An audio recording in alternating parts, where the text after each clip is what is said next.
Welcome to STR, Stronger Together Meet the Scholar, episode 24, featuring Dr. Anita McGahan from University of Toronto.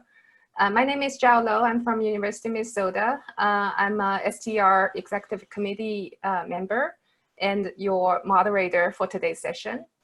I'm joined by Pitosh Hayton from Monash University, who's our dedicated membership engagement officer and manager for today's session. Thank you, Pitosh. Also with us is Samina Karim, our fearless leader and STR division chair, who made this summer's STR Stronger Together activities possible. Thank you, Samina. So as many of you know, this is also the grand finale for our Meet the Scholar series. And I personally cannot think of a better way to conclude this season than having this unique opportunity to interview Anita. So welcome everyone. Thanks for being together with the STR division this unusual summer. And also welcome Anita. It's so nice to see you again. Thank you very much for doing this. It's really an honor to be here with you. Thank you for having me. Thank you. So before we start, let me spend a few minutes introducing Anita and highlight some of her achievement to date. Oops.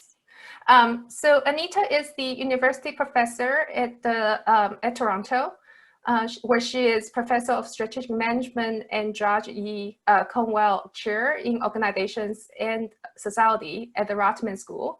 While she also is cross-appointed at the School of Global Affairs and Public Policy, as well as the medical school.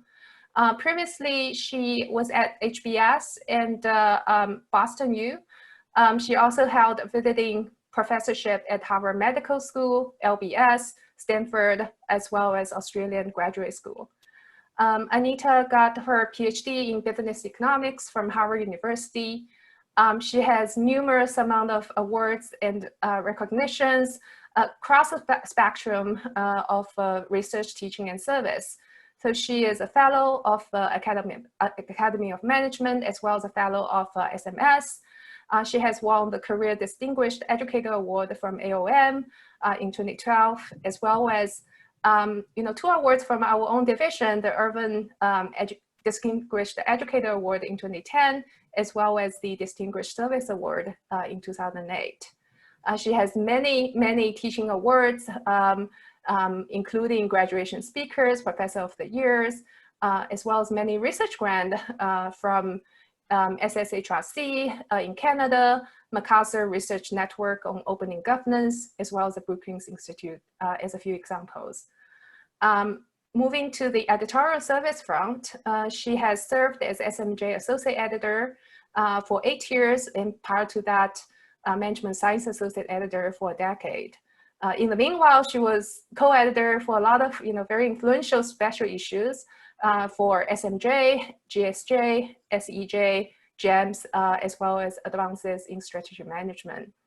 In the meanwhile, she's also on editorial boards for a lot of a dozen journals at the same time. Professional leadership, as many of you know, Anita served as AOM president in Board of Governance between 2013 to 18. She was our division chair and on the leadership team between 2003 and 2008. She was at Rotman Associate Dean in Research, as well as directors of PhD program between 2010 and 15. She's also chair while at BU for the area of strategy and policy between 2002 and 2004. And that's not yet. she's also expert advisor for WHO, USA, the Aspen Institute, Grand Challenges, Canada, as well as Massachusetts General Hospital. So definitely something that we'd love to come back to. She published, in the meanwhile, she published over 100 articles and 3 books. Her Google citation as of yesterday is over 11,000. So her research, as many of you know, is on industry change, sustainable competitive advantage, and the establishment of new fields. In particular, she's written a lot on global health and the diffusion of knowledge across international boundaries. So let me invite all of you to get off the mute and give Anita a warm applause as well as welcome. Thank you, everyone. It's so nice. Thank you.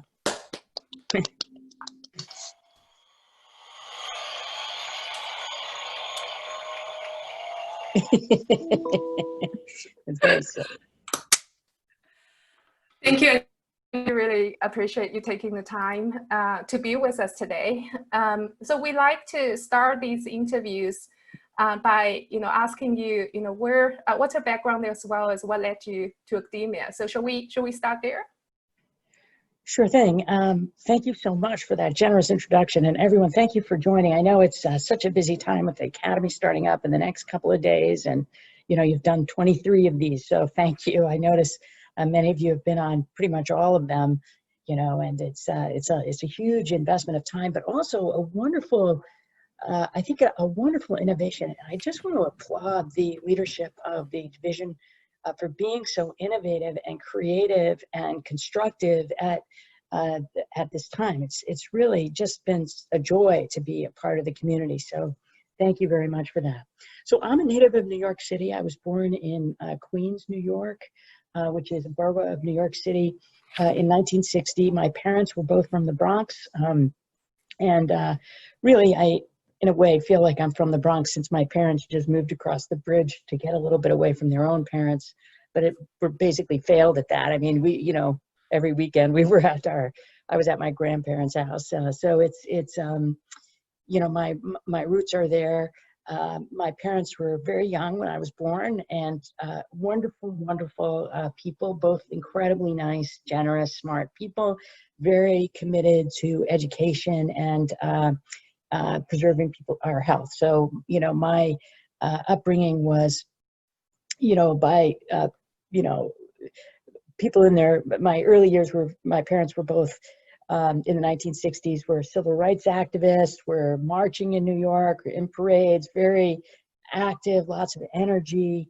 I really benefited from that. I have two younger brothers who also benefited from that. So very lucky to grow up in a family that was so engaged in the world, and to have such wonderful role models. Both of my parents were teachers. My mother was a second grade teacher, and my father was a high school English teacher, although they each also left teaching to pursue business careers. Both of them did over time, and were great role models. My undergraduate degree was in social and political thought, so it's really humanities and political science, political philosophy. And one of the really wonderful things that happened to me when I was in college at Northwestern in the late 1970s and early 1980s was I had a tremendous mentor, someone I just had dinner with last week. Her name is Jane Mansbridge. She's the former head of the American Political Science Association, and she and her husband, Christopher Jenks, who's quite an eminent sociologist, really looked after me when I was in college. I wrote my senior thesis with Jenny, and was on Aristotelian distributive justice and equal opportunity, and very took a strong interest in me, and really advocated for me to make good choices, which was fantastic. So I graduated from Northwestern. I had applied while in college to business schools at Jenny's suggestion, because she felt like I had the capacity to solve practical problems. So I should say that I was president of my college. I started a couple companies in college. I worked when I was I worked full-time selling stereos to put myself through college, and I was able to do that. I had I would get up in the morning and be a lifeguard in the mornings before school. Then I had a job delivering the mail at lunch, and then after school I would go sell stereos, and on the weekends to be able to make the resource equation work. And Jenny, I wanted to do philosophy, and she thought that I would be much happier if I didn't get too involved with the kind of linguistic approach to philosophy and went to business school. So I applied, got into Harvard Business School, deferred it for 2 years, went and worked on Wall Street, home to New York, and worked on Wall Street. Then graduated from HBS and went to McKinsey for a couple of years. And then one of my clients at McKinsey was John MacArthur, the former dean of HBS. And he encouraged me to apply for a dean's fellowship. And I went back and got my PhD in business economics. And that was really the launch of my career. I had an incredible advisor in Dick Caves, who already has come up in the prior 23 interviews. And Dick was also an amazing mentor. So my first book is actually dedicated to Jenny Mansbridge and Dick Caves. So yeah, I was very fortunate to have great mentors and role models. Wonderful, wonderful. You know, you mentioned going back to kind of HBS and doing the PhD. And the thing that's, you know, super impressive, one of the super impressive thing when you look at the CV is you did your PhD in 2 years. So how was that process like? And you know, did you go in and say, I'm gonna get it as soon as possible, or? So, you know, the program was a 4-year program, and right. Many people were taking 5 years, and you know, in retrospect, it was really Dick's decision, Dick Caves' decision for me to get the degree in 2 years. You know, for decades, I thought, oh, I don't know what happened. I was so lucky. I did work really hard and I loved it. So there was that. But a lot of people work really hard and love it, you know, and are lucky, you know, the data worked out and stuff like that. But right. I think it really actually was Dick's decision to make that happen. So just to give a little nuance to that, and, you know, everybody on this call, I feel as a friend, you know, many of you are amazing mentors yourselves and have so many accomplishments. So I'll just share with you that, you know, I wrote a couple of papers for my courses. My first 2 years of doctoral program, you're doing the core courses, and second year you're doing your elective work. And I wrote a couple of papers. Dick, you know, gave me detailed feedback and so on, and then he encouraged me to submit them to journals. You know, and I was like, submit them to journals? You know, these are papers for classes. They're not parts of my dissertation. And he said, you know, I think it's going to happen. I think it's going to work out. And I think, in retrospect, I think he really championed the papers with the editors, and, you know, wanted them to get. And I had a couple publications at the end of my my first year, seminar papers I wrote for classes. And then he encouraged me to take my orals early. I took them in February 16th of my second year instead of at the end of the year. And then I had a third paper, and I remember going to his office in about May of my second year. And he said, you know, Anita, you have 3 published papers and you've done your orals. You've hit the requirements to graduate. And I said to him, well, I have another year of funding and I'm happy, so I don't think I want to do that. And I went home to my apartment, and then I got in my apartment door, and I looked around, and I was like, I'm going to go back, because he was holding office hours. And I turned around, and I went back, and I was like, did you just tell me I could graduate? And he said, you know, I think it'd be a good idea. And when I look back, what he was really doing is there was very few women in the, and, you know, I think, as you know, I have an intersectional, you know, vulnerability in being gay. And I think he really, I mean, we never talked about that. Dick himself is a lifelong bachelor, you know. You know, I think he really wanted me, he was trying to, he didn't think that Harvard econ department was going to support me. And he was trying to get me into a situation where it would be a little in your face to those guys to graduate me early, and would get me into a better environment. So I don't think you can really underestimate the impact of senior people who champion you and realize, you know, what you might be able to accomplish. Yeah, well, he sounds like an amazing advisor, and who really looked after your interests. So, you know, do you have any suggestions for, you know, we have maybe a couple of PhD students here. Do you have any suggestions to them in terms of the doctoral program in general, as well as how do you kind of, you know, think about the advisor-advisee relationship? Well, I mean, there's as many models as there are people Right. in our profession, but you know, I feel that you need some really strong elements of connection to your advisor. And Right. there's a lot of different ways to achieve that element of connection. You know, many people who are here, Manuela's here, you were my student. Thank you for joining. It's wonderful to see you. You know, I feel like Samina, even though you weren't my, people I've known for a long time that,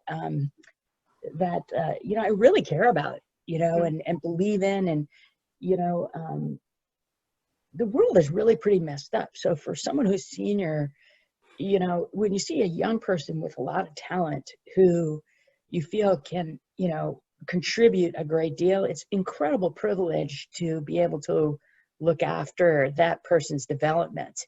So finding someone who feels that way about you for whatever reason, you know, that authentic commitment to you and your success is, you know, that I think is the game. Yeah. Well, that's beautiful. Thank you. So from after the PhD, you joined HBS as a faculty member, and so how was that like at HBS in the business school? Kind of, you know. Well, moving. you know, Go ahead. pardon me. I'm sorry. Go ahead, please. Oh, just, you know, moving but not moving, right? Yeah. So I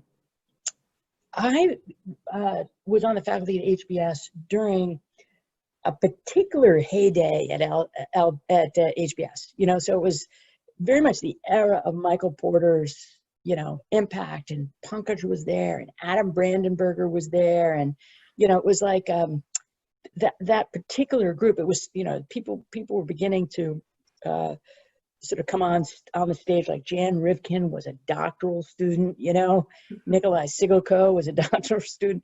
So it was a particular period at HBS that was very oriented toward IO economics. You have some people coming in like David Yaffe and so on, with different orientations, but certainly the center of gravity of the group was in IO economics. And I think for me, it was super exciting. You know, it's an incredible experience to teach at the school where you have your degree. So I mean, precisely being in the classroom, you know. And Mike Porter was a tremendous teaching mentor to me. You know, he really taught me stuff like trust your students and a lot of things that many of you have heard from me about teaching, you know. You know, you know, he of course had been one of my MBA teachers, who was not on my committee. You know, it was a whirlwind of that. It's almost like a LBS almost picked up a little bit of that environment of being, you know, kind of more committed to practice, and people were doing a lot of consulting, starting companies, faculty members starting companies and things like that. So it was, and of course I had John MacArthur, the dean, was the person who had sort of brought me into that community. And there was a lot of tension in the school about research orientation versus teaching and practice orientation that still hasn't been fully resolved, I don't think. So it was very exciting, but it was also very tense because of that. Yeah. So I mean, so you mentioned teaching. So let me follow up on that. Since that's part of one of the big transition, right? As one go from the doctoral program to assistant professorship. And in your career, you've written a lot of cases, and you've also, you know, developed lots of course modules on various different subjects. So how do you think about this teaching and research loop, as some people call it? How do they feed into each other, or how do they feed into each other? Well, there's a lot of different ways in which those, teaching and research interact. So one of the things that I've always tried to do as a teacher is show up, by which I mean, actually be myself, not be, presenting something different than what I believe is true. So part of, for me, let me just offer a couple of thoughts about this. So for example, when I teach the core strategy curriculum, for me, everything that I took into the classroom when I've taught the strategy core course for almost 30 years now. I can't seem to get out of it, but I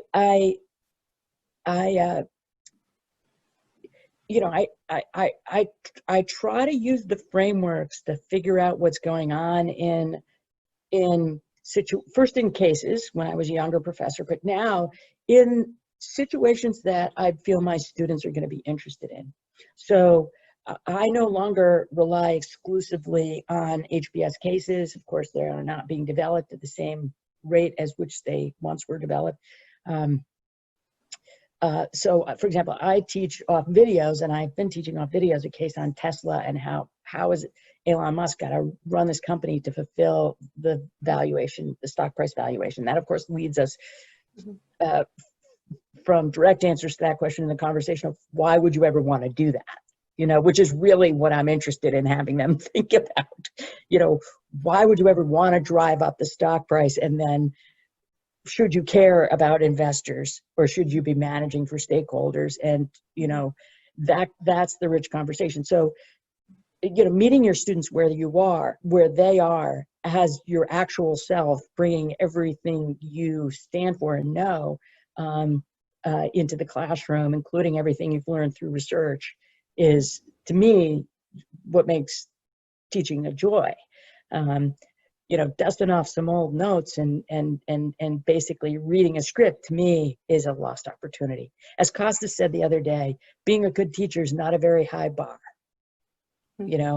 Really trying to get the students to do something amazing with their lives, that's the opportunity.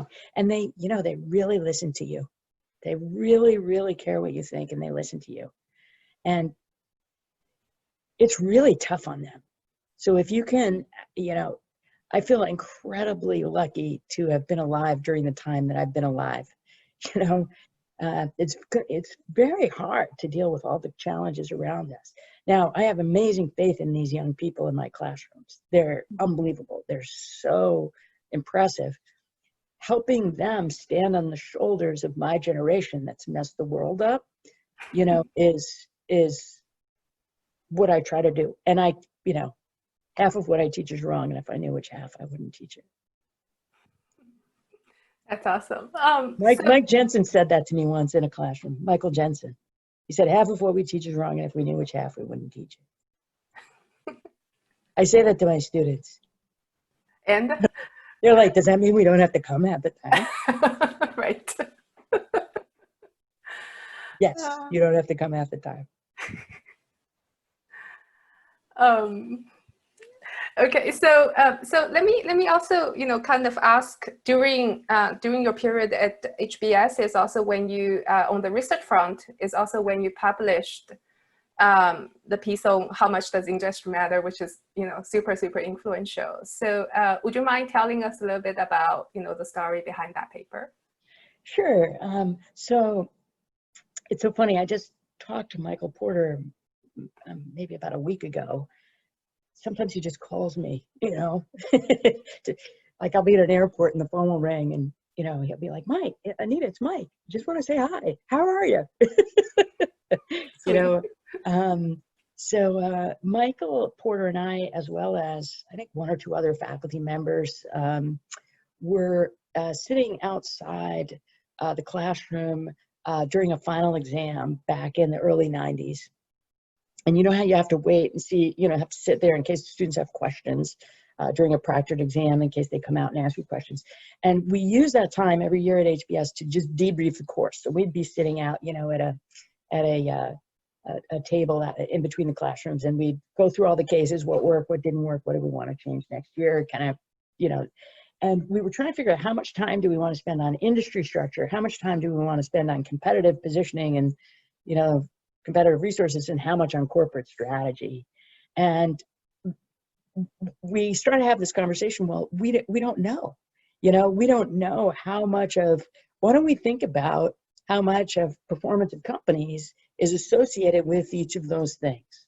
So it turned out to not be so simple to do that analysis. Some people had been working on that. Dick Rumeltz had a paper on that. So did Richard Schmalensee. But each of those studies was limited by the available data. So some new data had just become available. And so I started work on it. And, I don't know, as a junior professor or assistant professor. And, Mike, he really spent a lot of time trying to think about, how are we going to get closer to this? What about the methods? I think we wrote, I can't remember, maybe 5 or 6 different papers on that topic. So that's how we got into it, Mm-hmm. And now, of course, I'm interested in other dimensions of performance than only profitability, and trying to think, can we redo a variance decomposition analysis on, SDGs, Yeah, that'd be cool. And I want to, kind of continue on the research path. Well, before that, actually, in terms of the, assistant professors, right? So we also have a number of assistant professors here. So thinking back to, your period as assistant professor, are there things that, you wish you had knew at the time? So are the things that I wish I had. It's hard for me to separate out the rank of being an assistant professor from the experience of being in my 30s, and what you know and don't know when you're in your 30s versus what you do and don't know Right. as an assistant professor. What do I want to say about being an assistant professor? Don't give up the best years of your life, some of the best years of your life, in pursuit of stuff that's not important. So that means that, for me anyway, my advice would be make sure that the empirical setting is important. Mm-hmm. Make sure that you have that you know what's important to you intellectually, that you have some deep sense of your own interests, so that you can make good decisions about project selection. Mm-hmm. And there's a great deal of change in our field, a great deal of evolution of ideas in our field, and so on. Mm-hmm. And it's important to be at least on a big enough wave that you can be carried forward as your ideas accumulate. One of the challenges I had at HBS is I was in such a strong group with such a very dominant paradigm that it was difficult for me to get support or to find my way out of that paradigm. I remember when Jay Barney came to give a seminar in at Harvard Business School, when he was an associate professor, and I think I was still a doctoral student, and the group really could not follow what he was talking about. Resource-based view, uncertainty. I think that's the best, most diplomatic way to put that. Okay. And, I remember as a doctoral student thinking, this is really interesting. He's talking about risk. He's talking about uncertainty. He's talking about commitments under uncertainty. That was an idea that was very influential, for example, for Pankaj. That idea of commitment under uncertainty, that was really a subject of a book that Pankaj was involved with. And, okay, so sometimes it's, a seminar speaker doesn't necessarily get a swell of support from a seminar audience. the way they deserve to get. But I thought, wow, this is really interesting, because they are so related to each other in their intellectual heritage and in the way they think, that they're not as excited about these ideas as they might be. Now, of course, that changes over time, and Jay's been amazingly successful. And as you know, an incredible friend of mine, and someone I deeply, deeply care about and am identified with and engaged with. But you know, making sure you know what, where your course is, what you're interested in, and finding your way forward, and not letting any institution, cause you to deviate from what you really think is important. I think that's something that I would encourage in everybody who's an assistant professor. Great, very sage advice. Thank you. So fast forward to, I think, mid-2000, and that's when you started to shift gear a little bit in terms of research focus, I think. So could you tell us about that? So, I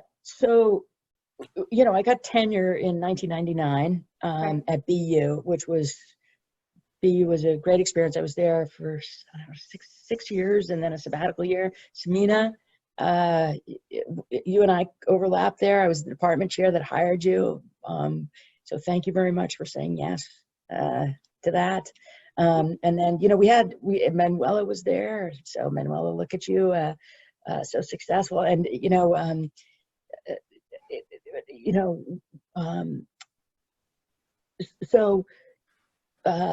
I mentioned a few minutes ago how there was this mandate at HBS in terms of what they found to be valuable research during that period. So, Zhao, it wasn't so much that my interest changed, it's that the constraints were removed. Mm-hmm. Does that make sense? In some ways, you're returning to your, the thesis, undergraduate thesis you were exploring in distributive justice, I think. Yes, that's right, distributive justice. So just a few remarks on that. So I have always written cases on healthcare companies, wheelchair companies, pharmaceutical companies, insurance companies. And, the book that I wrote when I was at HBS, a lot of the research papers that I did were in contexts that involved or touched on healthcare.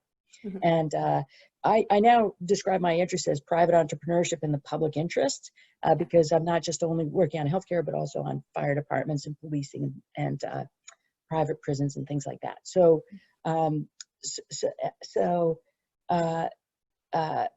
John MacArthur, who I mentioned, had known me since I was an MBA candidate and knew me when I was at McKinsey, knew that I had this interest in the public interest, that I was working on the public interest.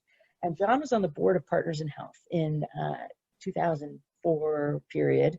And so Partners in Health is Paul Farmer's organization that works, Jim Kim and Paul Farmer founded. Ophelia Dahl was the executive director. Wonderful people, pretty small organization at that time in Boston. There's a book that's written about Paul Farmer called Mountains Beyond Mountains, written about all of them, but especially about Paul. And it started to bring them a lot of attention and a lot of resources. It's a bestseller called Mountains Beyond Mountains. It's still a great book, I recommend. The board of directors of Partners in Health was like all the deans of the Harvard schools and a bunch of people that were like running Partners Healthcare and CEOs of pharmaceutical companies. So I used to describe it as like, you know the movie Apollo 13? Where the LEM brings the heavy capsule back to Earth. That was like Partners in Health. It was like 3 people in an aluminum bubble trying to manage a board that was made up of all these heavyweights. That was going to be the lifeline that would let, them back into, into the atmosphere, And John said, the board meetings are not getting us there because we're overwhelming them. So could you please help me, and go to work at Partners in Health? And when I was at BU, and Samina, I apologize retroactively, I was spending like 40, 50 hours a week, at Partners in Health, visiting Rwanda, trying to help getting clinics set up, trying to figure out why. So the fundamental belief that I have about global health that I've had since I was a kid is that we have all these medicines, all these resources, all this knowledge about how to keep each other healthy. Yes, new medicines are important, but we already have a lot of medicines and a lot of protocols and stuff like that. Why can't we get this disseminated into these settings? Like, what are the barriers that we can't overcome in disseminating what we already have? A lot of drugs off patents and stuff like that, still not available in these settings. And that was, that came from me. I did that almost right after I got tenure. I started getting involved with lots of other organizations. Some of the leadership team at BU was like, why are you spending your time on this? Of course, I declared all this, got permission. Why are you spending your time on this? I was like, I think I'm committed to impact, to the truth, to trying to bridge those two things.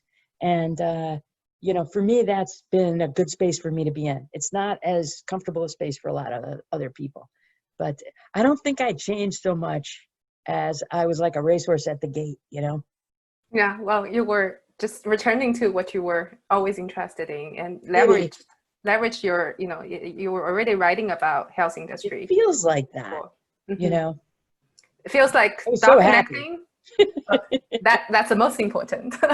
And I mean, personal journey aside, around that time, 2007, you published a paper with Joe, right? Joe Mahoney, who we also had the pleasure to interview 2 weeks ago. In Strategic Org on the field of strategy, and the paper is titled "The Field of Strategic Management Within the Evolving Science of Strategic Organization." So I want to ask, in that paper, you urged strategy field to tackle untrackable and significant problems. So 14 years later, where do you think we are in doing that? I think we're good on the tackling, and the solving the problems. There's still a lot of work to do. I think a lot of people are working on the problems.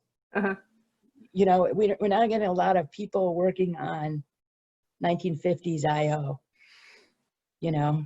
We got a lot of talented people now working on these problems, amazing leaders in our field.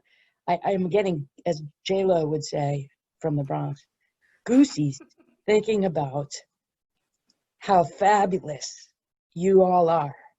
Like Samina, amazing job as division chair. Amazing job as division chair. Just being such a beacon of light and constructive productivity, keeping us in a community. Amazing job, and Asim, Zhao, Tim, Tammy, I snookered into running for the board of governors. Where's Tammy? Tammy just jumped off my screen. But this is, there you are. But this is Michael, come on. This is an incredible commitment that all of you have to, not selling Doritos and to actually working on really important problems. And that's, I'm being a little bit flip there, but that's a change, over the last 20 years. The halls of business schools were walked back in the, early 90s by people who were brandishing consulting engagements and board memberships. And that culture of, personal enrichment and, and impact through, engagement in that kind of way with companies is not the predominant culture of our field anymore. And to think of, the amount of talent on this call and the ways in which people are so committed to working on these really tough problems that matter a lot, and to having a perspective on what we're doing together. It makes me so optimistic about the future. you know, much more optimistic about the future than I was when I was 30 years old. Unbelievably. That's great to hear. So as you and I mean, together with, you know, I think Joe pursued this, you know, what you laid out in the 2007 paper, right? So as you start to work on issue of global health, human trafficking, poverty, and immigration issues, one of the things that's very, very notable about, you know, the way you do this is a collaboration. Not only kind of with our colleagues, but also across discipline, as well as with, you know, multiple organizations such as, you know, we mentioned earlier, the medical school, policy school, the USAID, and WHO. So I'm very, very curious about, you know, what does that take and how is that like? Could you tell us about that? Sure. Maybe you can help to steer me in a direction that's interesting to you. But let me just tell you about a few of these collaborations, and then, you know, please let me know what you think. So it's always been my inclination to want to really learn about a phenomenon before studying it and writing about it and things like that. So, and it is very much in my nature to move outside professional schools to do that. So I think of an MBA, a business school, law school, engineering school, medical school. These are professional schools. We really need the disciplines and practitioners to elucidate the phenomenon that we are seeking to manage professionally, to be involved with professionally. So, you know, I mentioned that I worked at Partners in Health. I also, through Partners in Health, you know, got to know some doctors, made some friends. I've started to hang out with some friends at BU who were interested in trying to work in the field to try to eliminate some of these barriers. One of them was a new hire that we had named Jonathan Rosen, who was a tech transfer expert at BU, very, very nice guy. And through Jonathan and some friends at Partners in Health, I met a fellow named Tom Burke. I remember sitting at some restaurant or something with a group of friends at the hospital. But I'd gone for a seminar, you know, at the hospital, Massachusetts General Hospital. And Tom and I kind of, as Jay Barney said the other day, kind of fell in intellectual love. You know, we were like talking about the same stuff and removing these barriers to access to these medicines. Why can't we get these medicines to them? I think we were sitting there with a couple of friends for 2, 3, 4 in the morning or something, talking about all this stuff. And then Tom asked me if I would help him. He was going to Kenya to teach. This was a couple years later. You know, we kept in touch, you know, working with seminars, projects. He's applying for grants for different things. They want someone from business school. Can I help? You know, and I said, what I did, Zhao, as I said, yes. This is a very big problem for assistant professors that gets relieved when you get tenure, Samina. I know Samina knows this because she's doing it, which is you can do things that you're not immediately rewarded for, but you think are important. Like, so Tom got a group of us together. We went to Kenya. We offered a course. I was the only one who was really experienced in developing courses. And so I started to work with some of the other faculty members, built friendships there. Then you get data, then you get papers, then you apply for human trafficking grants. Then pretty soon you have 20 papers or 15 papers with people who are working on human trafficking and some grants in the hospital. I'm very proud of the fact that our division within the hospital, where I'm chief economist, is now running a human trafficking survivors clinic, one of the 3 in the country. So these, you know, when you work with people who share your commitment to purpose and your practice is to figure out what's really happening phenomenologically and then write papers that grapple with that truth, you're spending your time, I feel like for me, I'm spending my time now on things that are true to who I am and what I know, knowing that half of what I know is wrong. And if I knew which half, you know, like I'm not trying to check boxes or something. Yeah. You know what I mean? I see having tenure as a stewardship responsibility on knowledge and truth in society, whatever that is, you know, and I've seen many friends who have pursued writing more papers, eroded by that grind, you know, even though I love writing papers. It's, you know, where one's energy lies, right? And you did mention, you know, when your beautiful story was your co-author Tom.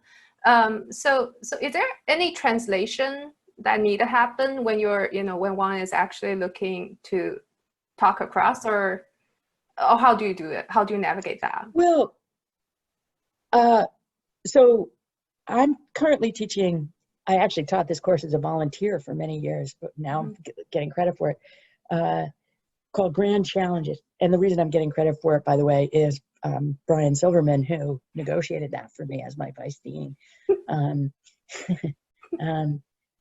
You know, we got to take care of it. Yeah, I mean, the unbelievable care that's been taken of me by Joe, by Brian, by, you know, I mentioned my mentors, but many friends, Rebecca Henderson, you know, Will Mitchell, David Mallory, Dick Nelson, people who have over the course of my career been so generous. And that tradition within our field that is at the heart of our community, it really is so wonderful and distinctive. And as former Academy president, is not universal, I can say, across all of the divisions. It's something that we really need to preserve and cultivate. Anyway, so I don't have very much difficulty talking with my friends. You know, doctors, I've worked with many doctors, physicians tend to think that execution on an idea should just be like, get her done, you know, like get it done. Like it's not gonna be hard, you know, like, why is that hard? You know, and, you know, many of them are very responsive to the insight that the organizational challenge of actually making something happen is as significant as the technical challenge. So I don't see the barrier so much as one of translation as it is of shining a light on issues that people who are trained differently haven't thought about. Right. There are some interesting, it's more difficult for me to talk with the other faculty who are teaching this Grand Challenges course with me, who come from disciplines that are different than mine. So it's co-taught by political science, engineering, public health, and me, management and public policy. So the engineer, an amazing friend named Yuling Cheng, so I was like, tell me what to build, I'll build it. And, you know, we're saying in global health that if you don't talk with the people in the field who are going to use it about what they want, what you're going to make, and involve them in that process of designing it, no matter how awesome the thing is, they're not going to use it. Right.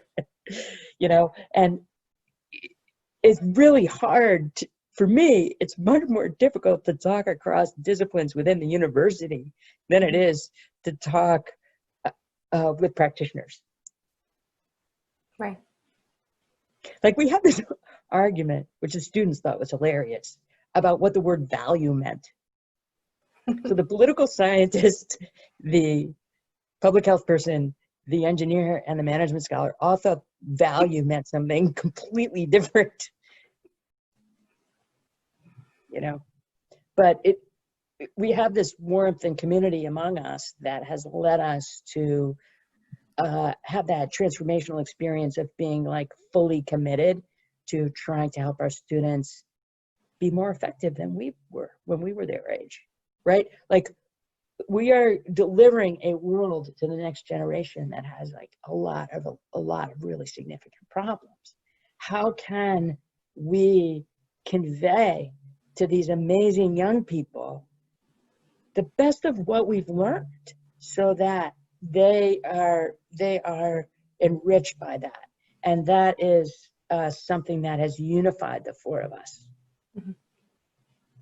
Mm-hmm. And you know, people can sense when they run into that they want to invest in that. Mm-hmm. That's why we have this huge grant from the MasterCard Foundation, that's MasterCard Center for Inclusive Growth, that is supporting us in this new project that we're doing called the Reach Project, which is about reaching the hard to reach. And we're taking groups of students into remote parts of the planet, people who are remote, you know, socially, economically, and so on, and trying to support them in understanding how to intervene successfully to deliver important stuff, as the students say. Birth vaccines, birth registrations, financial support, financial education. And what we're finding is that, you know, a lot of industrial era systems, like the financial services system, the healthcare system, that were built on principles that emerged around World War II, fix your broken parts, achieve economies of scale, don't reach the hard to reach because they're beyond the boundary of what a scale economy can deliver cost effectively. And this paralyzing emphasis on efficiency has made reaching the hard to reach look not worthwhile in many of these systems. So if you break a system using to reach the hard to reach with stuff they want, those hard to reach people want. They're hard to reach for a reason. If you can reach them, you can actually uncover systemic opportunities for innovation. Right. And that idea came out of the Grand Challenges course. And, you know, Joe Wong, my dear colleague from political science, started this REACH project, and I'm the chief researcher officer for that. We get this unbelievable grant for the MasterCard Center for Inclusive Growth to take these students to these places because they want real innovators. They can sense the I think they can sense the potential for impact, you know, that can emerge when people are really committed to each other in that way. Yeah. Well, that sounds a really exciting class to teach. So let me encourage the audience to you know, continue to put in your questions. We're going to turn into that fairly soon. But the last area that I do want to touch upon is leadership, right? So we'll continue to do path-breaking research. And actually, you know, you were talking about your generous friends, but I think you are the one who is so generous with your time and giving so much to the profession. Everywhere you go, you take on, you know, more and more leadership position. I guess we just heard starting from undergrad or even earlier, right? So I want to ask, you know, what drives that, as well as, you know, what is the biggest learning moment you have had as a leader?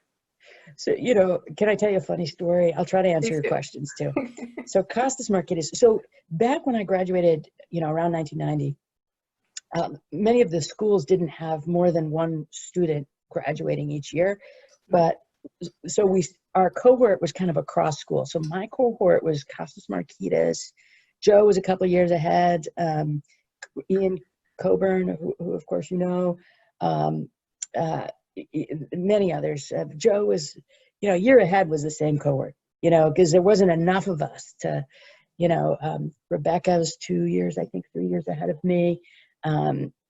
Alfonso was my year, Ashish, you know, and Costas, and we all became very good friends. So Costas calls me up. He calls me up when I was in my last year of the academy rotation, and he's like, Anita, this is Costas. Do not be a dean. Do not be a dean. Lovely impersonation. It's not worth it. Boom. And every time I saw him for like 3 years, he was like, don't do it.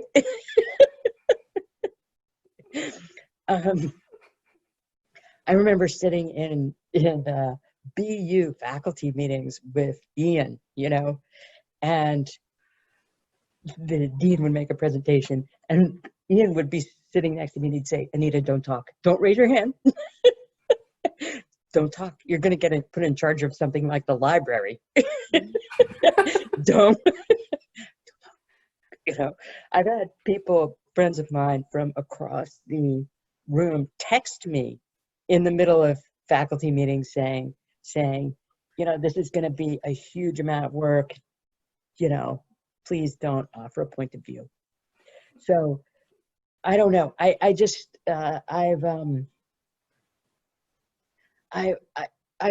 There's so many things that interest me, and that what I need to do is triage and have kind of a criteria and a plan, so that I can make sure that I have enough energy to focus on stuff that's at the top of my opportunity set, as opposed to stuff that's just above the bar. Right. For me, that's been the challenge. And now that I'm 60 years old, I turned 60 just a few, you know, some period of time ago, not long ago. I'm like, okay, this decade, I'm just going to do research. That's what I'm going to do. I remember when I turned 40, I was like, you know what? I would like to see the world. I would like to understand the world. And I did a huge amount of traveling when I was in my 40s. When I turned 50, I remember thinking, I am really going to try really, really hard only to go into situations where I can say stuff that I really believe is both important and true, like breaking the Ashish trade-off.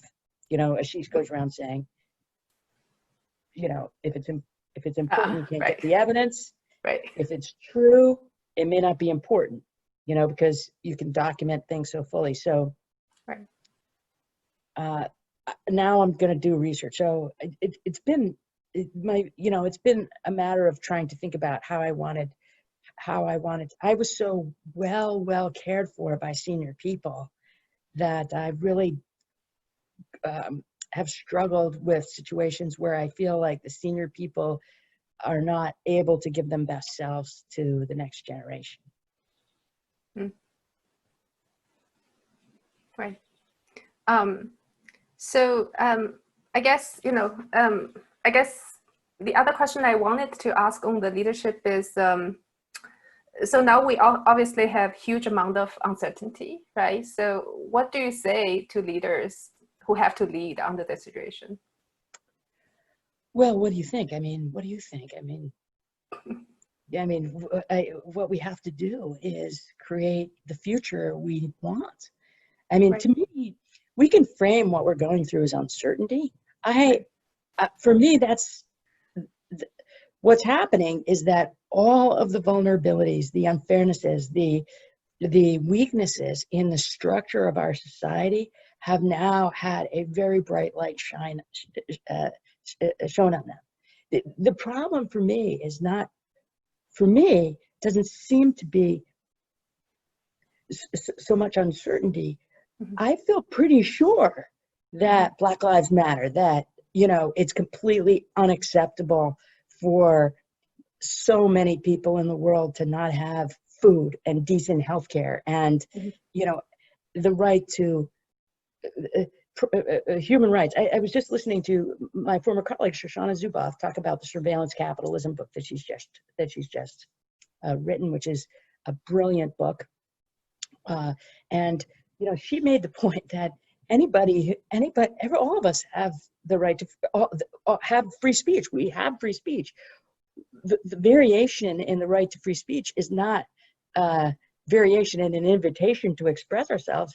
It's the imposition of constraints on speech, variation constraints on speech, since all of us would speak our truth if we were not constrained. So thinking about the problems that we face mm-hmm. differently than how do we maintain the structure of what we have had that led to this disaster, and, you know, thinking of uncertainties as threats to a system that was so broken that it put us this place. I think what we need to do is envision where we want to be, you know, 5-10 years from now in restructuring these systems, and then start to build. What do we think? The resources, capabilities, the governance structure, the transactional situations that we need to be able to accomplish that. Mm-hmm. So what's our strategy, our vision for how to build back better, as Sarah says, And then how do we get all of our resources and capabilities lined up to make that happen in healthcare, in the financial, in policing? You know, the policing problem, sorry to go on here. Please do, please do. The policing problem that we're facing in my home country of the United States and many other countries of the world, but in the United States especially, is directly an artifact of the entire colonial history of the United States. We're still fighting slavery. We're still fighting a failed Reconstruction after the Emancipation Proclamation in the late 19th century. Joe will tell you all about the convict leasing system in which, you know, people of color, but especially Black people, were, you know, incarcerated and then leased back to their former slave owners, you know, and it's just, this went into the 1930s in the United States. And the civil rights movements of the 1960s was a tremendous advance, but we were still left with this incredible structural, you want to build, I mean, okay, we face a lot of uncertainty about whether or not we're going to come out of a COVID economy whole. You know, I think we have to envision how to come out of it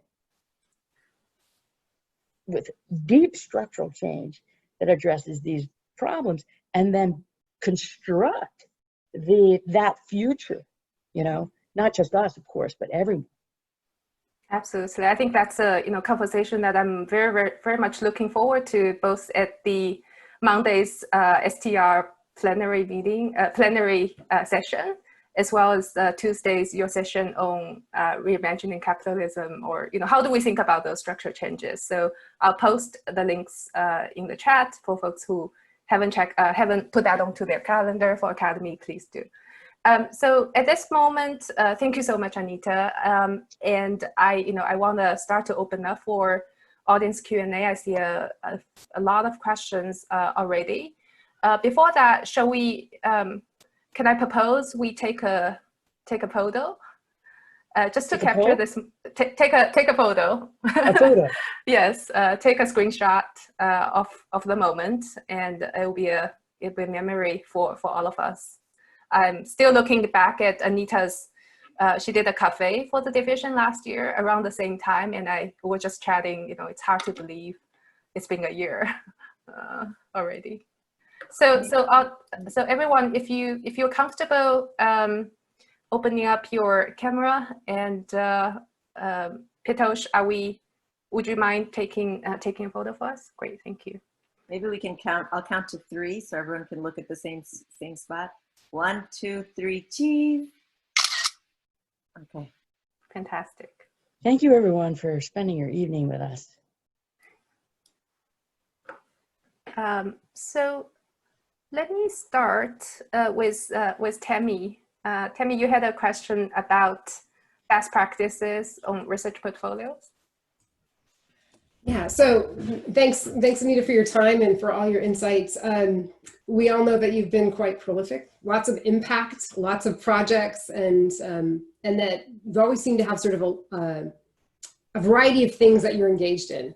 And so I'm wondering if you have, what are kind of a few tips that you might have for managing an ever-expanding portfolio, research portfolio, right? Do you try to have a certain number of projects in the queue at any one time? Is it a matter of managing co-authors? How do you balance out sort of juggling multiple projects and interests? I would jokingly answer this question by saying, I work on the project with the co-author that's most mad at me at any particular time. But no, that's not actually so much true anymore. So for me, what works now is I have a rule of no new projects until I finish a project. So, somebody just asked me yesterday to write a preface for their book, and I was like, oh, I'd love to do it, but I can't. I promised myself I won't do any more new projects until I finish former projects. It's the challenge of finding the stuff that's at the top of the top of the opportunity set as opposed to above the bar, right? So I'm, over time working with fewer senior co-authors, more with my doctoral students, only research now. I mean, teaching and research, right? I mean, and my service commitments at the school tend to be related to the university professorship and being cross-appointed across different schools. So building community, building research community between Rotman and other parts of the university, So I basically, Tammy, let me see if I can be more coherent here. It's like having your research statement for 5 years from now conceptualized, and then trying to make sure the stuff you do is aligned with that, including the people that you work with. Like, where am I going with this?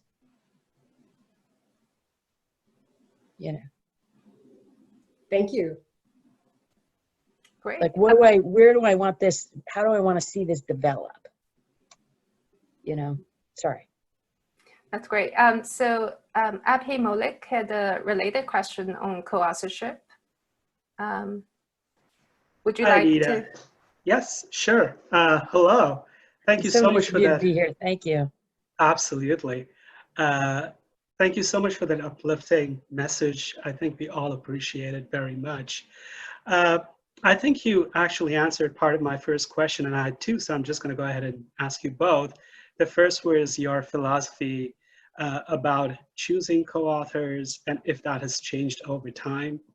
And the second is, since you stand at the intersection of disciplines, as you might know, a lot of public and nonprofit organizations are looking at businesses to be more business-like.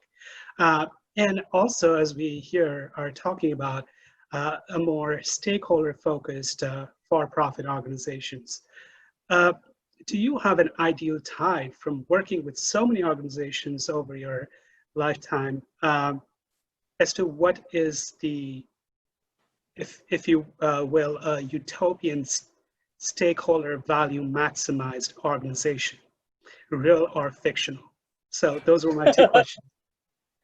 So on co-authors, when I was more junior, I worked with senior people. Now that I'm more senior, I'm working with my peers and junior people. But I would say that, I'm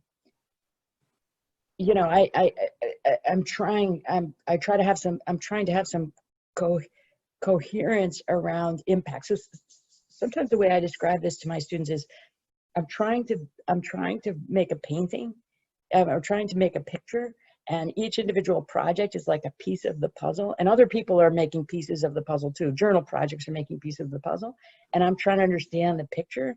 So if the picture, for example, what do we need to do to remove the constraints on the delivery of medicines to poor people, is full of a lot of, very well instrumented papers, like by NBER co-authors and authors and so on, that deal with patents and stuff.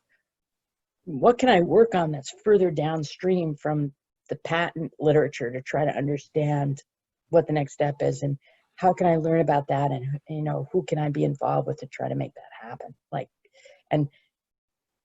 How am I going to paint this painting or make this picture? It depends a lot on how much we know about what the phenomenon is. How I become engaged with co-authors, and how. I mean, I have some basic criteria, which is it has to be someone I can learn from and someone that I feel, comfortable with and that I like, and that I want to be engaged with. On the second question of a stakeholder maximization. So I subscribe, as you know, very much to the, Asim called Zhao Luo, Jay Barney, community of stakeholder theorists, which is how can we have graduated claims, Ostrom-like principles? How do we think about coalitions of stakeholders, how they interact? How can we get good governance here, as opposed to sort of the earlier stakeholder community, which is so important, Freeman et al., for example, which was like, there's a lot of stakeholders out there that need to be considered. I'm interested in the precision around that. So if you ask me, what is the most utopian balanced stakeholder organization out there, let's see. There are many companies that have responded to COVID with a stakeholder orientation that's been very inspiring to me. You know, really investing in their communities, trying to retain their employees, trying to make sure that the products and services that they offer are getting to the people that need them most. And, you know, I can't help but be inspired by many of the large hospital systems, for example, in the Boston area that have kept the doors open, where you know, they're trying so hard and working so with such ardency to keep the physicians and the staff and the medical personnel, you know, safe and refreshed and at work, and the patients safe and the community safe. I mean, how about HHS? I am like a Fauci devotee. That guy just gave yesterday a presentation with Sanjay Gupta that was on the evening news yesterday. It was a Harvard public health lecture. And he and Sanjay Gupta from CNN, who are obviously friends, were saying, like, we need to be consistent. We need to just get the message, repeat it and develop it, and more answer people's questions. That's why I'm doing that. Just that consummate commitment to purpose, I find very inspiring. You know, I see organizations as tools for getting important things done, and I fundamentally have a relational understanding of community as the fabric on which organizations stand. So Asim Cowell calls me and asks me to do something, I'm going to say yes. Like, if he asks me for help, or, you know, he wants to accomplish something, he needs something, I'm going to say yes, because I have a friendship with him. I believe in him. I'm in this world with him. You know, we're committed to each other. I have many former students who are friends. I have many friends in academics that have where both I and the friend have changed employers 2-3 times. You know, our friendships with each other, our commitment to each other way outlasts the organizations that we create value for. You know, it is our connections with each other that create a great organizational capacity. So the organization has to serve the purpose of the people that believe and use that organization to accomplish things. And, you know, leaders who, for me, act that way and use organizations to do that, like Fauci, for example, I find very inspiring. It's not perfect, but way over the bar. Thank you so much. Great. So Samina asks, what are you working on that you're most excited about, as well as how much do you sleep? Oh, I sleep. Samina, please sleep. Really, you deserve it. Everything will be okay if you sleep. I promise. You know, Samina's a very great friend to me, and an incredible leader and scholar, as you know. And, you know, I don't know if everybody knows all the things Samina does, but you have an amazing commitment to, what do you do? Summer stuff is it in Central America, Guatemala? Yeah, this summer the kids are virtually teaching kids in Nicaragua because we can't go. But virtually teaching. Virtually teaching, that's what we're doing this summer. But you've brought your family, since they were very small kids, into that situation so that they really understand more about the world than they might understand if they just were in, you know, northern Massachusetts in their bubble, right? But Isn't that the idea? People like you to make sure I did that too. So thank you. So, you know, I don't know. I mean, I whenever I get bummed out, Sarah always says to me, go hang out with your students. You know, I don't really ever get bummed out anymore about like deans and stuff. Costas has taught me, as long as they're getting it like 50, 60, 70% right, let them, you know, you know, that's fine. That's good. And we're way, way beyond that at Rotman. Rotman's amazing. I am suggesting we should do the Meet the Scholar interview with Samina. I am suggesting that. Yes. Project you're working on now that you're excited about? So I was mentioning just before the call that I have for years worked with some friends at GovLab at NYU, which is run by the amazing Beth Novick. Beth is a lawyer by training and a professor at the Tandon School of Engineering at NYU. This is the old Brooklyn Polytech that NYU acquired. And Chandrika Tandon, who is the benefactor of that, was my manager at McKinsey in 1988. So anyway, Chandrika is very committed to GovLab, and GovLab is doing a lot of work on innovation and governance, and it's mostly in the political sphere. And I was supposed to be on sabbatical visiting NYU GovLab this semester, but with COVID, here I am, you know, trapped in my Cape Cod cottage for the summer. That's a joke. It's a blessing to be here. But through GovLab, I now have access to cell phone data through an opt-in application. So it's not the big data set that Safeguard has, but it's an opt-in thing for Canadians, 200,000 or something Canadians. And we're looking at the relationships between mobility and proximity from January 1st to August 1st. So I'm doing this with a brand new doctoral student named Gabriel Cavelli. He's amazing, so nice and so wonderful. And we are finding, for example, that between January 1st and March 31st, there was a certain level of mobility among Canadians. Mobility means you travel a certain distance on average from where your phone is at night. So my phone, let's say, is right here on this couch at night.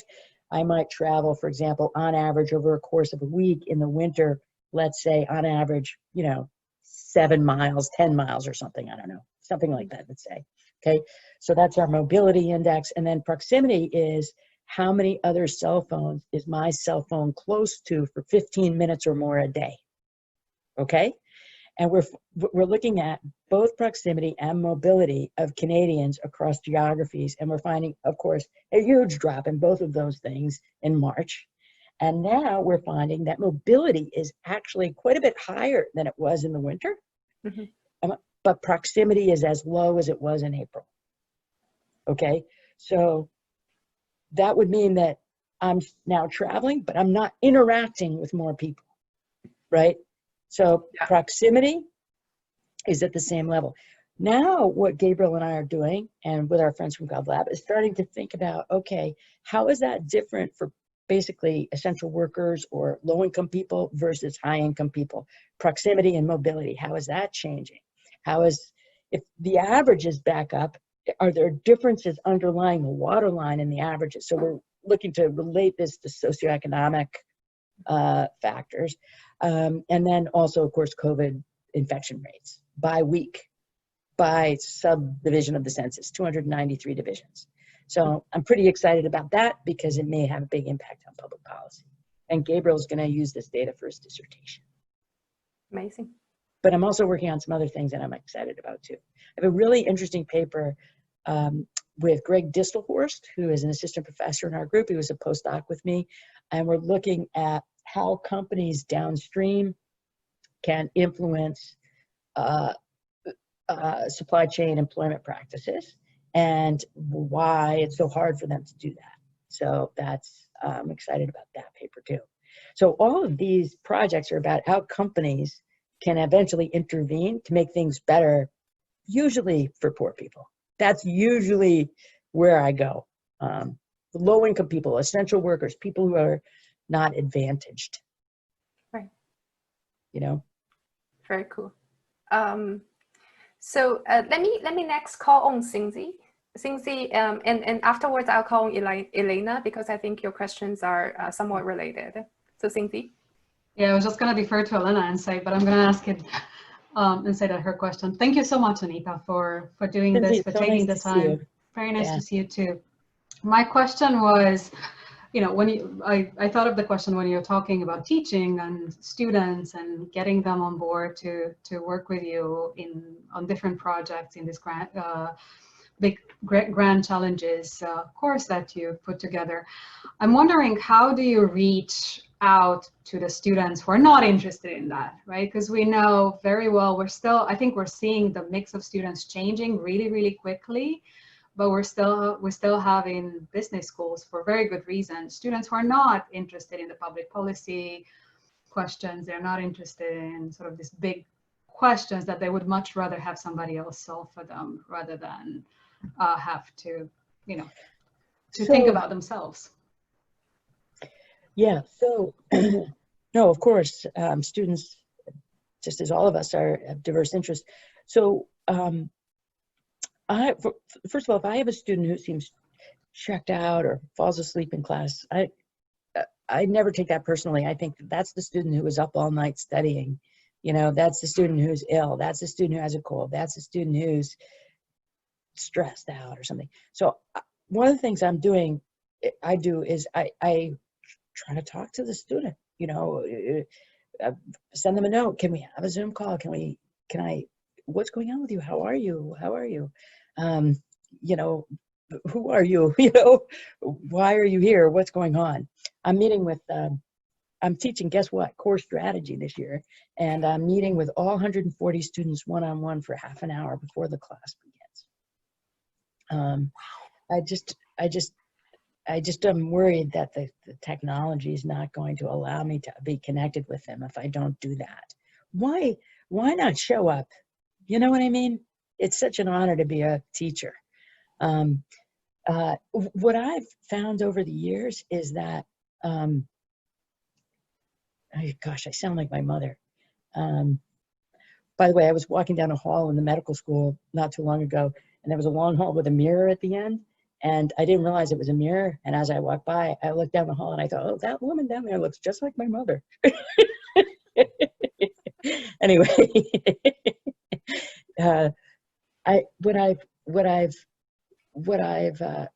what I've noticed is that if you care about students, so I had one student this year, just this year, who was on a REACH team that I was working with, going to Rwanda to study drone delivery of medicines. And he was always late to meetings. He was an African, he was a student from Africa. And he was always late to meetings. And he didn't seem engaged. So I pulled him aside. I was like, his name is Modestus. Modestus, you know, how are you? Like, what's going on with you? Well, it turns out he had 4 exams. He has no support system in Toronto. He doesn't really know anyone in Toronto. He has like challenges with his housing. He has all this stuff going on with him. You know, I had no idea how difficult it was for this student to just make the mechanics of his life work well. So that was a matter of getting him some resources, you know. So just finding out what's going on with people, I think, for me, is what I do.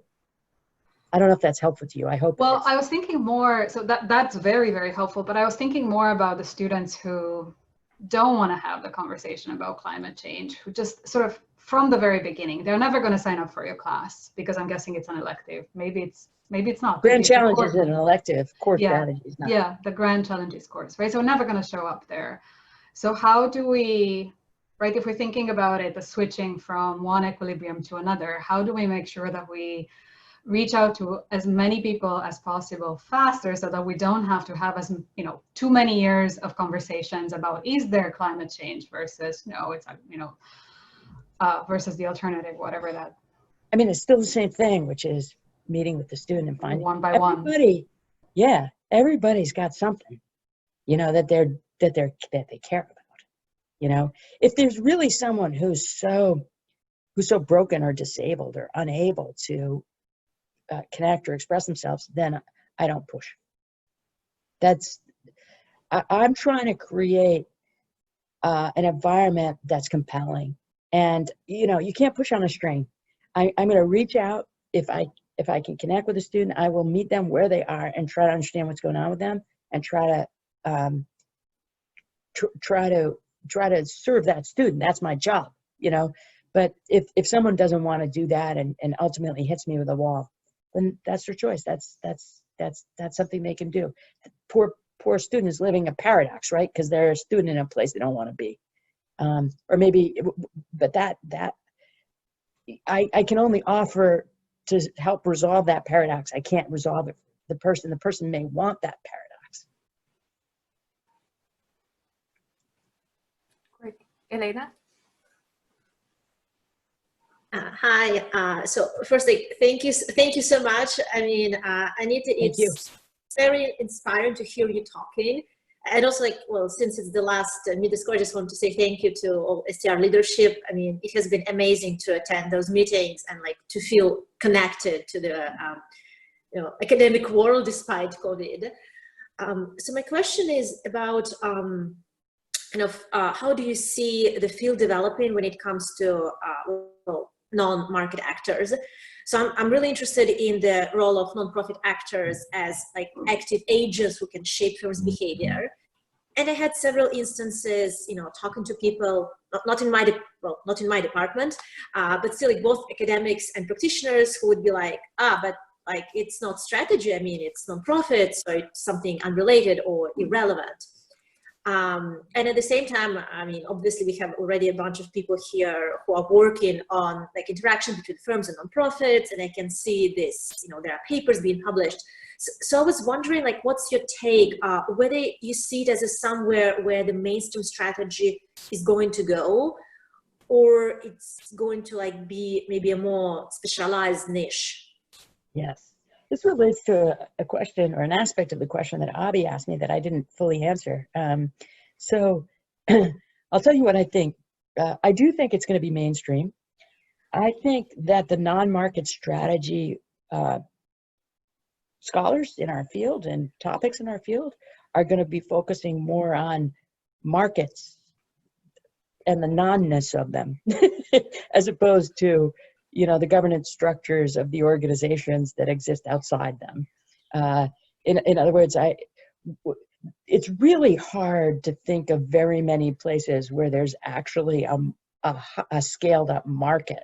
We have a farmer's market in the town here, but there's most other transactions that we study in business schools don't happen through the kind of market exchange that is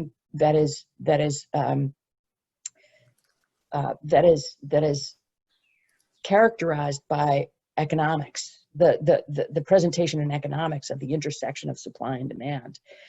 There's a different methods of sorting the way that transactions arise that we don't fully understand. I also think that each of us is both a markets and non-market actor at the same time in different spheres of our lives. That each of us is a public, is part of public sector organizations, private organizations, many of them at the same time, private non-market organizations that go well beyond nonprofits. For example, friendship groups and community organizations and alumni groups and stuff that don't have a formal governance structure that is aligned with any of the models that are salient in the literature today. So this idea of governance design that so many of you have contributed to over time, I think is it's in its nascency. We're just starting to understand how to set up ways in which stakeholders can interact formally or informally to actually make make stuff happen. that's important. And I think that's at the very heart of strategy. Yesterday, I think it was yesterday, Harbir was doing his session, and a couple of us were asking him, you know, aren't there fewer diversified companies? He works on diversification. And he's like, yeah, you know, the prevalence of widely traded, publicly traded, widely traded, large diversified companies has, you know, been going down for the past 25 years. You know, investment decisions are being made increasingly by private capital, you know, by nominated investors and so on. So there is so much work to do to try to understand the proliferation of different types of governance models. We've just barely scratched the surface. And Asim, Yeah. you're in charge of that. Zhao, you're in charge of that. Great. So Tim, I think you were at that conversation yesterday and talked a little bit with Harbir about that. Pardon me. Sorry. So Elena, is that, do you have a second part of the question or? Okay. No, that was it. Okay, great. So let me next call on Jen Ramel. Hi, hi Anita. So I love the work that you've done and the impact that you've had sort of outside of academia, leveraging your research and your position to do different things. And I'm just curious, sort of on your perspective on the institutional change and maybe if there's any shift in that happening for younger faculty, or if it's always going to be a wait until you get tenure before you're able to go out and make an impact. And if there's anything that you think junior faculty or junior scholars can do now to sort of help push that, push the field, push the institutions to sort of accepting more of an impact earlier in a career. Yeah, I mean, I'm getting very tired of this dreary focus on tenure. You know, now let me say that tenure enables you to do a lot of things that you can't do otherwise, but many people don't change their behavior after they get tenure to actually, you know, grasp some of those opportunities. For me, Jen, I've had the experience of the community supporting me through my entire career, no matter what challenges that I've faced. The hardest thing is to know yourself and to take care of yourself. So to really, for me, the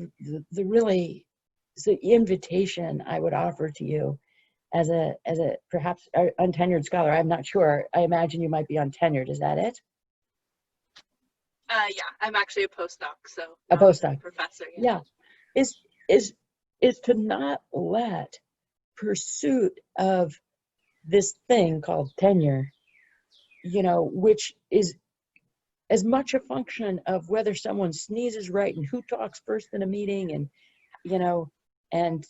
you know, whether somebody's in a bad mood or somebody doesn't come to the meeting, or blah, blah, blah, or you know, some department chair has a favorite project that you're not aligned with, or whatever. Don't wreck your, you know, wonderful, you know, youth, you know, worrying about something that you can't control. Be yourself, which requires sort of really owning a point of view and nurturing that and allowing that to develop and evolve. I really see us, from doctoral students all the way through to senior faculty, as having this enormous responsibility of stewardship of knowledge in society. And, you know, having some sense of what you really want to know and what you really are going to bring to any organization that's interested in that is, I think, the most important thing. And taking care of yourself, you know, and not letting yourself get super stressed out by stuff that you can't control. I don't know. I mean, I think if you do great work, then you'll be fine. And you'll like yourself. Thank you. Yeah, and Jay also, echoed the sentiment. Jay Cock also echoed the sentiment in the chat. And yeah, I I was mean, sorry, not Anita. like Sorry I for was great at doing this. Pardon me. Oh, go ahead. Sorry. I was going to say, it's not like I've been great at doing this. It's just, somebody wrote in the chat, what would you do differently? I would, if I were restarting my career, I would start right where I am now, in terms of the topics that I'm working on. I would enjoy it more. The challenge is enjoying the profession and not getting so ground down by our, silly culture of torturing each other about tenure. Sorry, Jay, please. Thank you so much for being here. Yeah. And Jen, if I will, I was saying that maybe one way to think about this to free yourself a little bit is to think of tenure as providing due process to the termination decision. Because actually, if we seriously think about it, tenure is not an iron recipe, and it shouldn't be, right? Yeah, it just protects you, gives you the academic freedom, but there are 1,000 ways to skin a cat. One reason why some people don't change after they get tenure is that they still want, for example, cost releases. They want salary increases. They're looking for the endowed chair, and so it's not as if before tenure, you think of tenure as motivating you, and after tenure, there can be other things that motivates you still along that same trajectory. Yeah. The 24 people, I think I've attended about half of the, so, none of them are worried about that stuff you just mentioned, Jay. None of them, I don't think any of the ones that I saw, I mean, Joe Mahoney is on like this mission to try to address prison reform and is just, that is like all he cares about, and God bless him, that's what he cares about, and what an amazing choice. I love him. He's just it's incredible what he's doing, and he's doing it Joe's way, and he's he's got pictures of people in his slides just like he did before, and that's what he does, and that's who he is, and God bless him. Jay Barney is in love with the ideas. He's into the stakeholder theory thing. He wants to figure out how co-specialization evolves. That is what he's interested in. The people who are miserable when they're my age are the people that are trying to beat somebody else at a publication, or the people that are trying to, that are measuring themselves versus other people, and wondering how come that guy got an award and I didn't, or or trying to get a course release. Most of the people who are happy my age love teaching and are not trying to get course releases. I'm on sabbatical. I'm not showing up for my class. It's, the challenge is enjoying the job and not letting like all these little bean counting things like take over your enjoyment. One of the reasons I'm so close with Ian Coburn, who's a great friend of Samina's too, I know, and Manuela, Ian, is whenever Ian sits around, he's like, he's Anita, what are we gonna do, And then after he thinks about, how he can make an impact in on a conversation where received wisdom or the facts in the media are not aligned with what he believes is true, then he tries to go change that. That's what he does. And he's worries about that. Like, how can we fix the public conversation? How can we influence the public conversation about how to get medicines developed, or how to get a vaccine, or how to, address the inequalities that have been so pervasive in this pandemic? Even though he's worried, he's fulfilled, he's happy, he's actualized, and that, that's the challenge. I see you have a wonderful collaborator with you, Jay. What's your child's name? So this is Adam, and at Oh, hey, one Adam. point, yeah, Adam, say hi. Hi. Can you tell us one silly thing about your dad? Okay. I don't think he heard me. I asked him if he could tell us one silly thing about you. I think he's come again to ask me for, something. Yeah, maybe I don't know the phone or something like that. There he goes. Yeah, there he goes. So let me now turn to Asim. You had a question? Sure. I'm not going to give up on this opportunity, although. Actually, let me say before I ask my question, to Jen and I think Elena's point, if you're not getting support for this work, you're talking to the wrong people. The person you should be talking to is Anita McGahan, right? So, like, seriously, I mean, when I get down, I don't go talk to my students, although I probably should, but, I go look at what Anita is writing, or I go look at what Anita is working on, and it's always inspiring, and it's always, I mean, I still remember, Anita, you came to Wharton and gave this talk about private military contractors way back when I was a PhD student, and I think, that has stuck with me as, yeah, sure, that's organizations. We can study organizations this way. So, I mean, I just think, I think there's plenty of, I think, and you've always been so generous with your time that I think it's just, I think it's just, I mean, I think other people may have taken care of you, but I feel that you've taken care of me more than anybody else. So thank you for that. Let me ask, let me get to a question before, like, Zhao shuts me down, because she's looking at me saying, you always do this, you ramble, and like, I have to fix things. Right at the beginning, when we were talking about Dick Caves, we were talking about, you were mentioning, being a woman, being gay, kind of in this profession, not really sort of a profession that sort of was dominated by white men at the time. How do you think about representativeness and inclusion in the academy, and how that has evolved, how you've seen it evolve over your career, and what more do we need to do, if anything? Yeah, I mean, so I think the evolution we're super lucky. I want to just emphasize, we're super lucky, obviously, to be among scientists, to be among people who, appreciate knowledge and are interested in the truth, and or their truth. And I think the field at the beginning for me was very normative. There was a lot of norms, but you get people to think about things, and then they developed, and that happened relatively fast in academic life.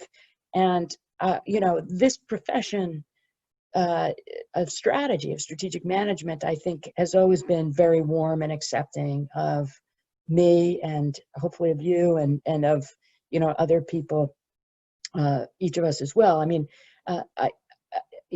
this profession, this Zoom call worthy group of people that are in the STR division of the Academy of Management has been my greatest supporters over the course of my entire career. And I remember John MacArthur, who just passed away, who was the dean of Harvard Business School, when he found out I was gay. It's not like I ever hid it, but like it never came up. Like, but over time, people notice, you're not showing up with a spouse, and and so on. And when he heard this, he initially was irritated with me. And he was irritated with me, I think, because he told me that he felt he invested so much in me, and if I didn't have the potential to be successful, then he was, and then he came back and apologized. So people think, over time, and one of the choices that for me has been a very active choice, and it's not so much active anymore, it was more active early in my career, is to not cut ties with people who did that. you know, to stay engaged with people and to try to sustain a relationship with people even. And other people had different strategies for addressing that. Is there more to do? There is a huge amount more to do. We have a lot of the same kinds of privilege in our communities that are in society at large. There's not a single faculty member who is Black on the Rotman School faculty. That is just outrageous. That is not acceptable. That cannot be our future. That has to change. That has to change right away. You know,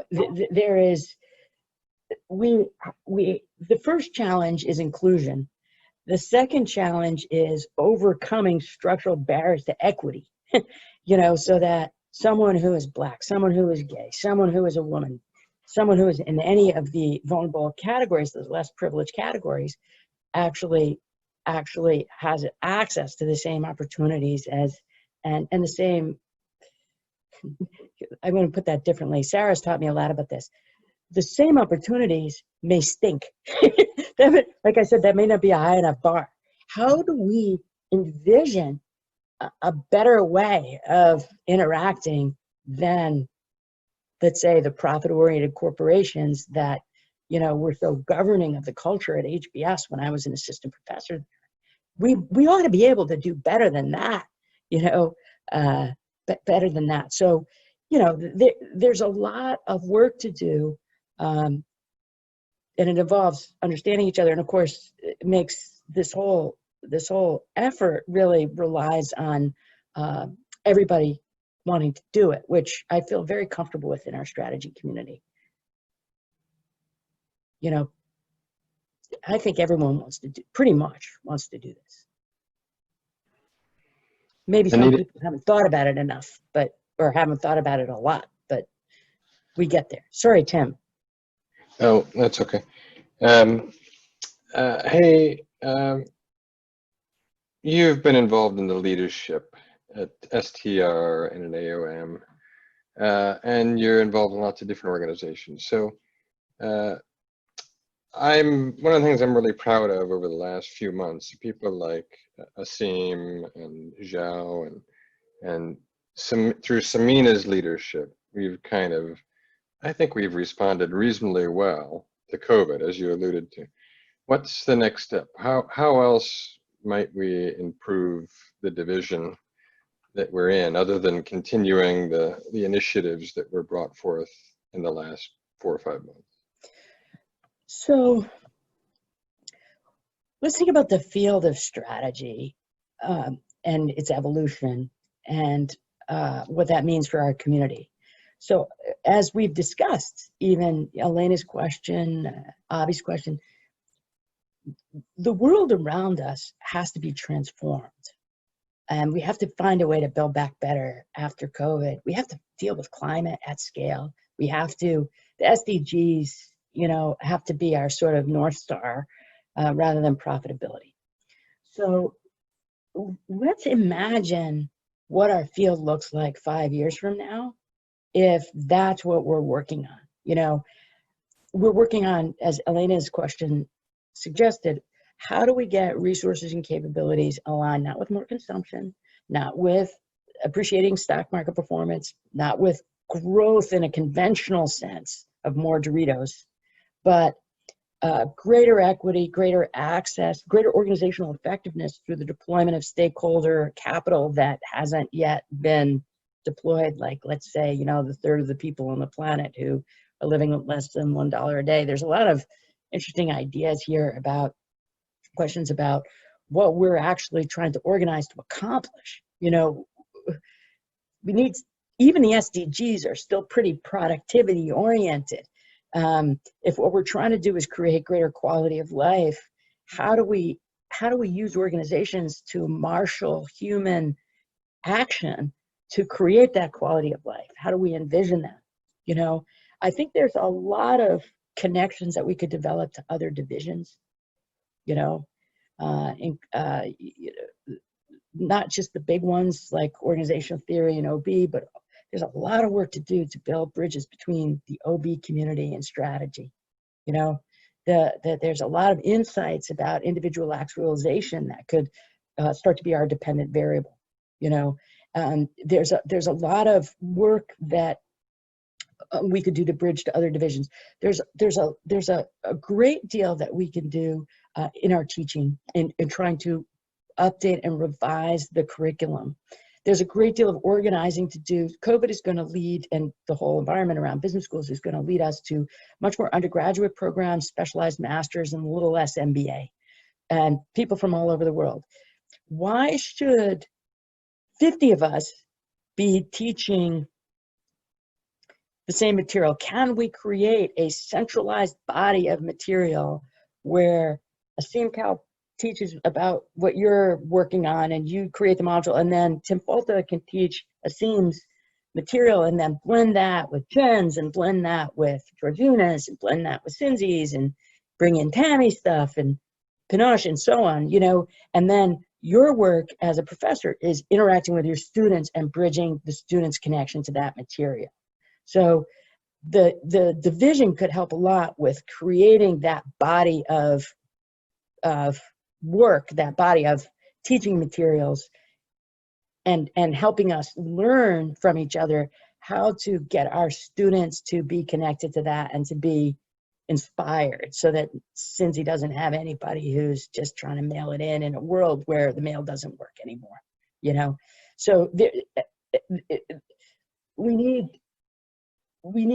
to think about this on a research front, you know, enriching the tool. So there's a lot of work to do with reaching to other divisions and other disciplines outside the AOM. Political science, you know, sociology, yes, but also anthropology, the humanities, you know. Asim, one of the things, as you know, we have one of your early books on our coffee table in Toronto. Can I tell the community about this? So Asim is a poet, and he's written poetry, and we have his book at home. And you know, it's beautiful what you've written. You're incredibly talented at everything you do. You know, what do you get from that allows you to, you know, actualize, you know, in the fullness of who you can be? I don't think we have any understanding of how to create value in that sense yet. And there's a lot of work to do in our profession, I think, to try to reach even beyond the traditional boundaries of management to understand that. That's fantastic. So last but not least, I'm gonna turn this into our division chair, Anita, for a lightning round of questions. All right. Oh, I like the sound effects, Joe. That's awesome. All right, Anita, you've given us so much of your time. I have 6 minutes left. So this is going to be like fast fire, fun questions. Okay, you ready? I guess so. All right. Favorite dessert? Chocolate. All right. Dark chocolate. Is milk chocolate or dark chocolate? Dark, definitely dark chocolate. All right. Thank you. Favorite place that you visited? You mean university, or do you mean just like anywhere in the world? All over the world. Gosh, there's so many. Rwanda, probably someplace in Africa. Let me say Rwanda. Okay, Rwanda. Do you read fiction or nonfiction when you're not? I read both. Well, I read a lot of historical fiction. Historical fiction. Okay. But I have like lots of books going. So I know you've listened in on a lot of these, so you've heard some of these questions before, so now I have to change it up. If you could be any animal, which would you be and why?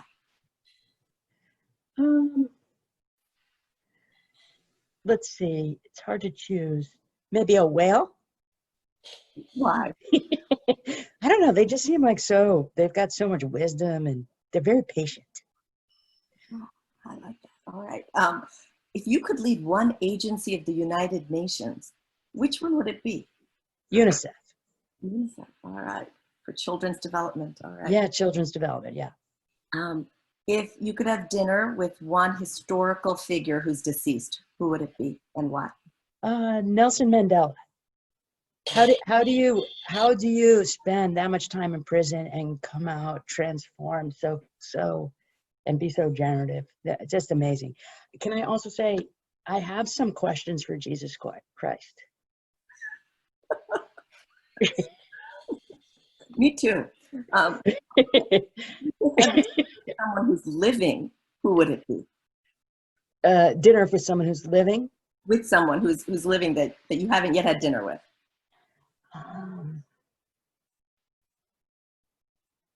Let's see.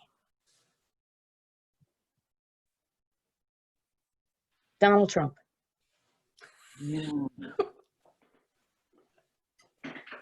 What would you ask him? There are so many things, but I think, I think it would be as much about just trying to understand how to get through. How to get through. Anita, you're a true optimist. Yeah, she picks a hard challenge, doesn't she? All right, 2 more fun ones. If you had a superpower, would you pick invisibility, flight, or reading people's minds? Reading people's minds. Definitely. If you were stranded on an island, but you had all your necessities, what non-essential thing would you bring with you? Pen and paper. Like a lot of paper. And last, I mean, I don't know when, I'm convinced you don't sleep, even though you say you sleep, but I want to know, and I think we all want to know, what are your hobbies and what do you do to relax and unwind? So, I read, I really enjoy reading. So there's that. I did buy an art studio in town around the corner here, and I'm enjoying being down there and being part of the artist community here. I think I may have mentioned to you that I built a boat a couple of years ago. I'm planning to build another one. So I like a lot biking and kayaking, and I enjoy having to do stuff with my hands that's different than, that takes me completely, still requires a lot of thinking, but takes me out of our profession a little bit. Outside to get a break. Yeah. Yeah, to get a break. Yeah. Thank you, Anita, so much. I want to tell you something, which is, my advisor, of course, is Will. Yes. I really do think of you as my second advisor, because you mentioned so much about mentorship and in our field that, we've all had mentors, we mentor others. And certainly I think you are one of the earliest mentors I've ever had. And I'm so proud to say is one of my mentors. So thank you. I can retire now, Thank you, Samina. That's so meaningful and beautiful and touching. I really, really care about you so much, and I'm so grateful to hear that. Thank you very much. And thank you for being a great leader. You inspire all of us. I think we're on this call and well beyond, and many others are going to be able to watch this video on our YouTube channel, and I think you will keep inspiring exponentially. So thank you for the division. Congratulations to everyone in leadership for this amazing innovation that you've done, and let's look forward to a wonderful Academy meeting. That's right. Zhao, I'm going to turn it over to you for closing words. Yeah, thank you so much, Anita. As Tim was putting here, you're amazing, you're inspiration. I mean, for me personally, I look, as Tim was mentioning earlier, I share completely that sentiment. And I feel like the time listening to you is just never enough. But I'm fully aware that we've already taken 2 hours of your time. So really, really appreciate everything you're doing and everything. Well, thank you so much. Everybody take care of yourself. Please wash your hands. Take care. Thank you very much. Thank you. Bye everyone.